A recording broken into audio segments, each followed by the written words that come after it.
John Wesley Hardin was a killer. By the end, he confessed to taking the lives of 42 men. He was a bona fide folk hero by then, and had amassed a gang of armed miscreants and other assorted thugs. He and his men set up camp outside of town, and I was hoping Bob was among them. Damn it! Shoot that son of a bitch! They didn't ask why I was there. They knew, as most of them were wanted as well. I figured Hardin was here somewhere, but to get to him, I'd have to get past his gun hands. I had to spill a lot of blood to find out Hardin wasn't in that camp. He was carousing in town with his closest friends. Hardin's boys apparently didn't want me to reach the bull's head. Some were hightailing it into town to inform their jefe of my unwelcomed presence.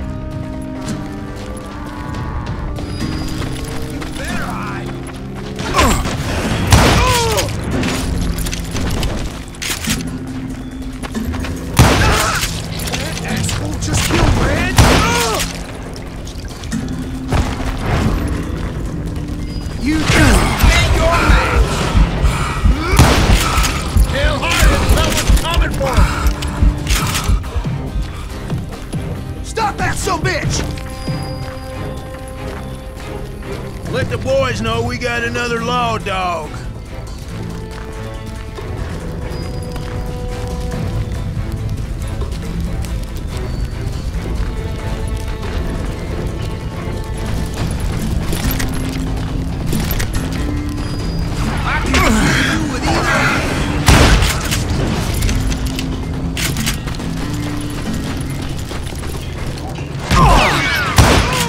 I wondered if Bob was among them.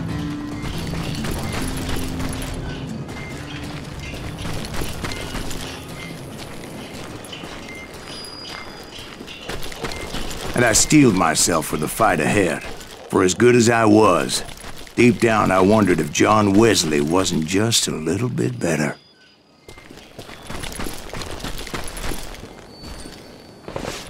Before I could test my mettle against Hardin, however, I would first need to dispatch his cadre of hired killers.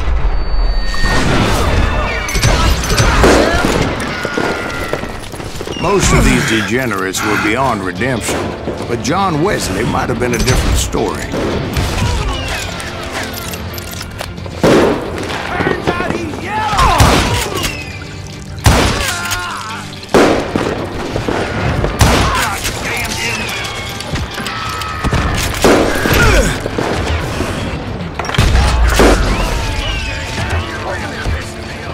I didn't learn until later that that night was in fact his birthday celebration.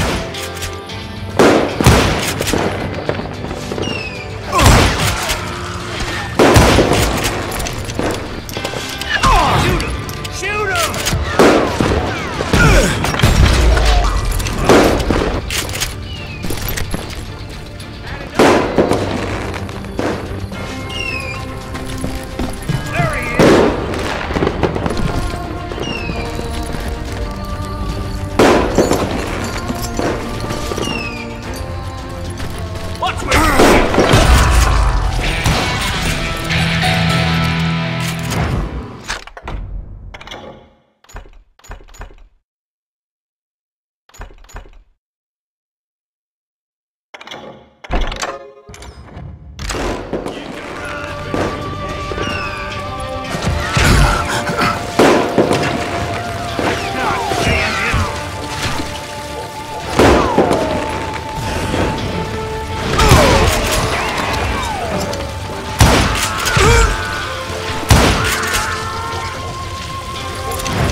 I think I already mentioned that I found Hardin in this very saloon. Suffice it to say, nobody there was happy to see me.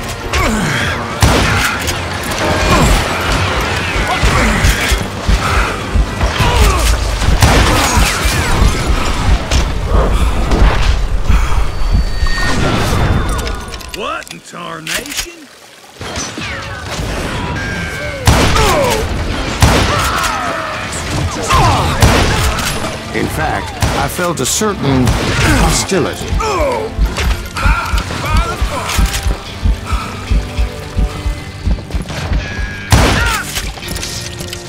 You can't hide from me.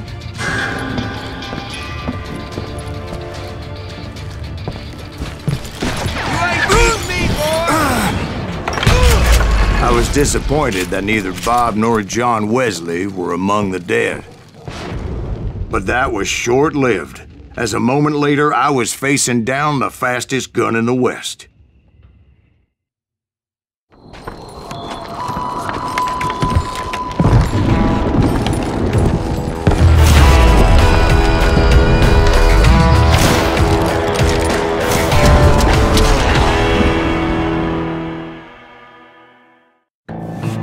I felt a bolt of adrenaline, or maybe that was fear.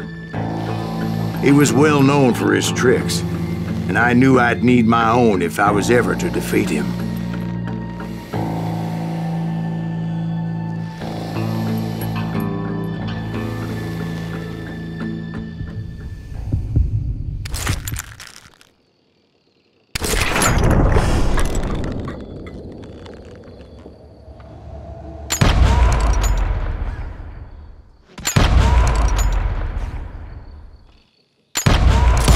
That man was faster than greased lightning. But being inebriated as he was, he didn't count his shots. And now, he was at my mercy. So he didn't die? No, I sent him to prison. Years later, after he was free, some restless avenger took his life. Shot him in the back at a saloon just like this one. Anybody up for another beer? Ben?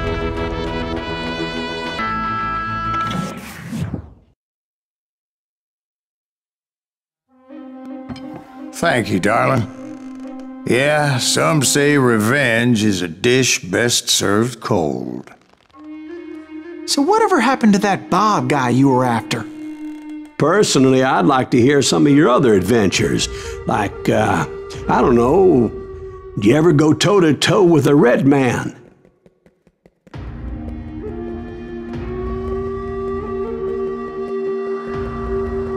Yes, I did, Ben. I remember once I was after this renegade Apache, Grey Wolf. Strangely enough, revenge was also his primary motivation.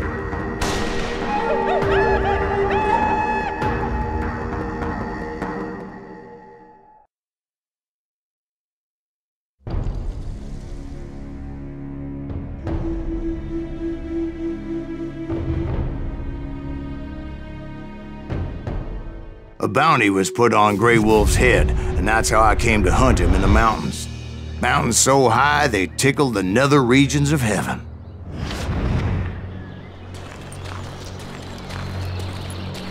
Grey Wolf was a Chiricahua Apache medicine man who had led a war party in revenge for a massacre against his people.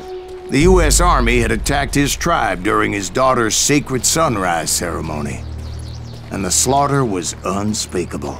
I understood his anger, as there's nothing more traumatic than seeing those you love die in a cruel and painful death. Right from the beginning, I couldn't shake the feeling that Grey Wolf was watching my every move.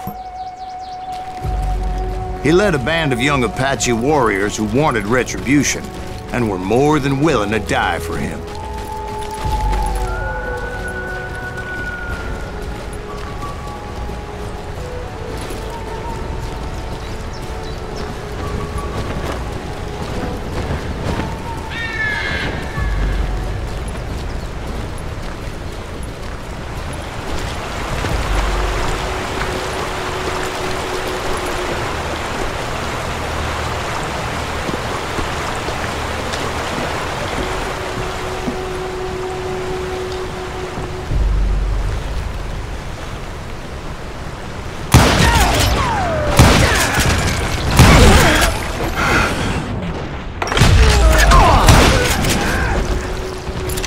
I saw them before they saw me.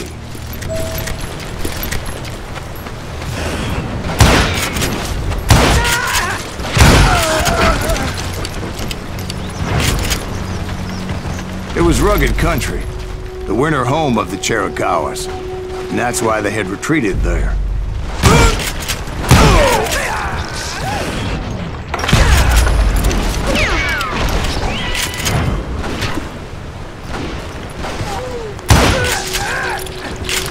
I admit to having some regrets about going after them the way I did. But then again, I got a lot of them.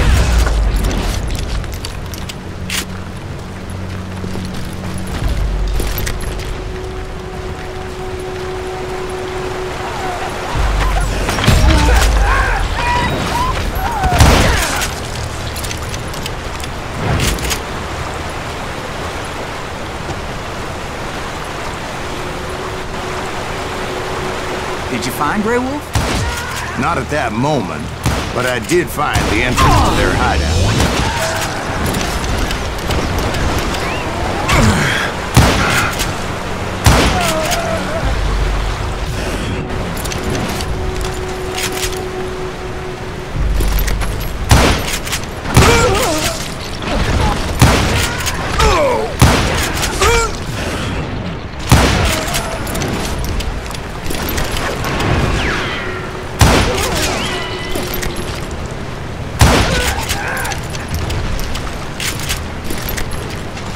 Deep crevice that led to a deeper cave. Don't tell me you're in there. Yeah, but it's not out of bravery so much as pure, angry cussedness.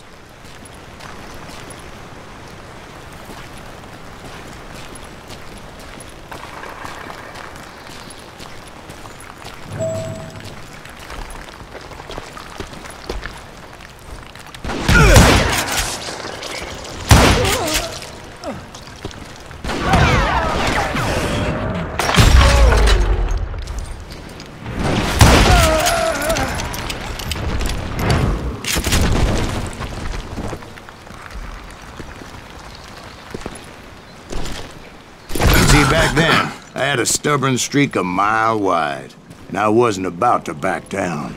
So it was like pitch black in there? Actually, it was pretty well lit. They had torches on the wall.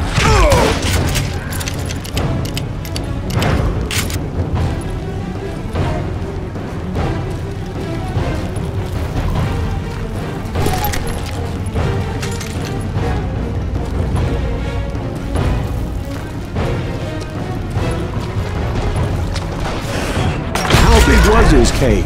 Big as hell, Ben. Chiricahua had hid out there during the Indian Wars.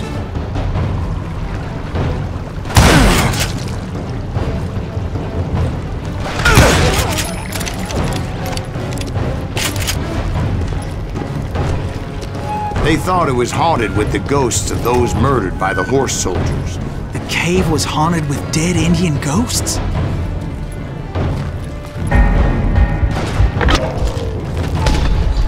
To be honest, I was more concerned with the live ones than the dead ones.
How come you know so much about engines? A few years back, I was married to two Mescalero women.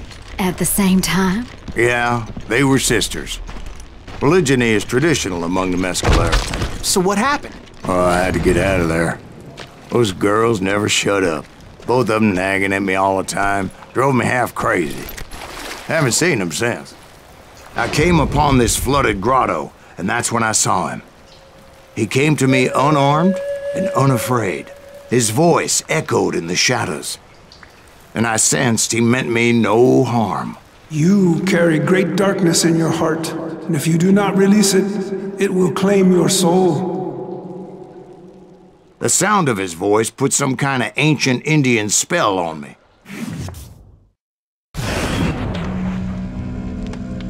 As his story unfolded in my mind, you will come to this place again and kill many more men, and the darkness will grow until it consumes everything that you are. The soul would have no rainbow if the eye had no tears. He said I was a great warrior, a coyote man, unequaled by any other pale-faced warrior, or something like that. The snakes will bite shadows of your past until a venom poisons your heart, and an echo of the song of the dead summons the spirits deep from within the mountains. I didn't quite get what he was saying, but there was definitely snakes. And indeed, his warriors surrounded me and attacked me like hungry wolverines. They couldn't stop me, though, and Grey Wolf wasn't in the mood for idle talk.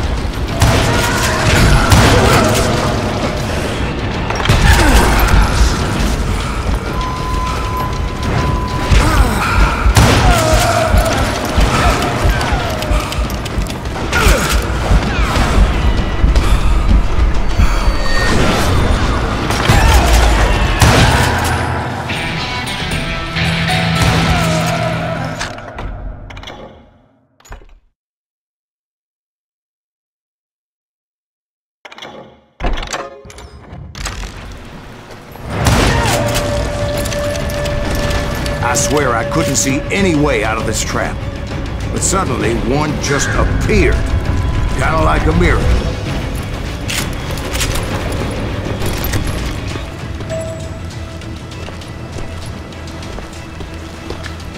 I felt like I would be lost in that damn cave forever.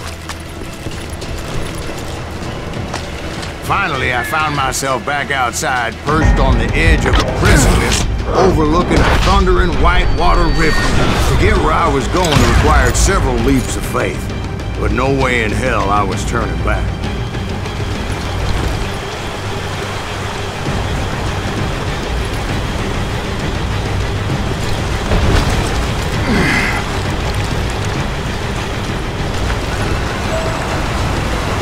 I chased after him, determined to make him explain the meaning of all that mumbo-jumbo.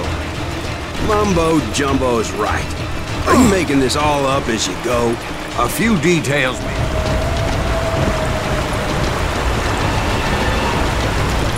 There were dozens of Apache warriors aiming at me from on high.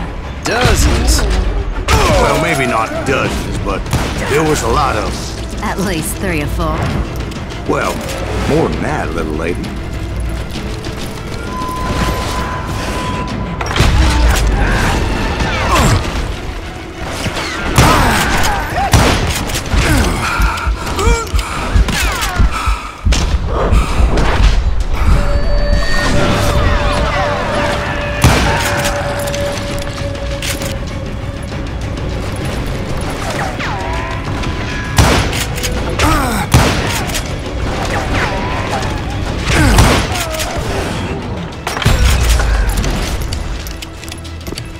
Steep climb up creek ahead of me and scrambled up those rocks like a mountain goat. I was determined to locate Grey Wolf and find out exactly what the hell he was trying to tell me. And wouldn't you know it, that crafty son of a bitch led me right into a trap. What kind of trap? Well, son, there had to be at least 100 Apaches around it.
And in the end, a path appeared before me that I had not seen before.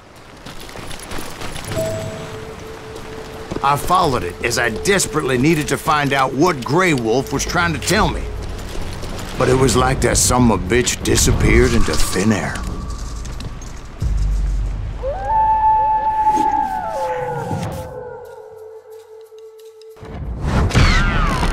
Never did find him. And never did collect my goddamn bounty.